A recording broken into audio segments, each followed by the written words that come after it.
juga tidak terlepas dari hubungan kita dengan Tuhan, di mana ketika Allah menciptakan manusia saja dimulai melalui komunikasi, di mana ketika Allah menciptakan itu saja sudah bilang jadilah itu, jadilah itu. Nah, Allah sendiri saja menciptakan segala sesuatunya dimulai dari dia berkomunikasi, sehingga komunikasi ini sebenarnya sudah ada dari dulu sejak masa penciptaan itu juga. Nah, kemudian hal terpenting bahwa Allah dan kita sebagai ciptaannya juga sangat saling berkaitan dan berhubungan, di mana berkomunikasi ini akan selalu berkaitan dengan penciptaannya.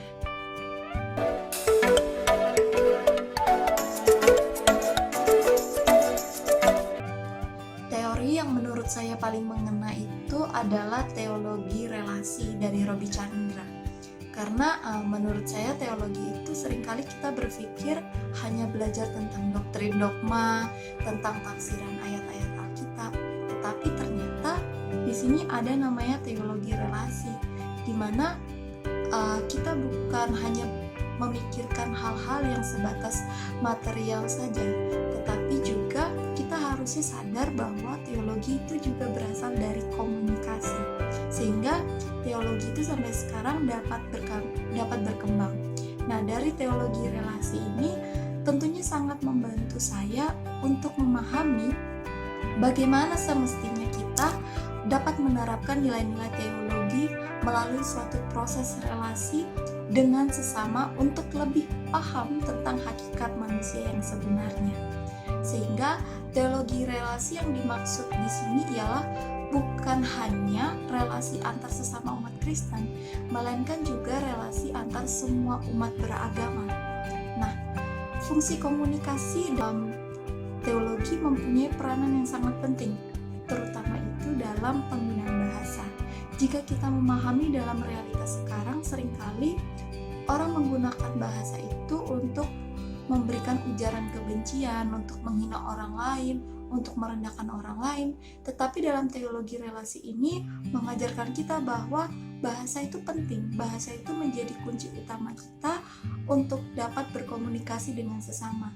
Sehingga mulai dari bahasa inilah, mulai dari penggunaan bahasa inilah, kita seharusnya diajarkan untuk bertanggung jawab atas setiap kata dan tindakan kita.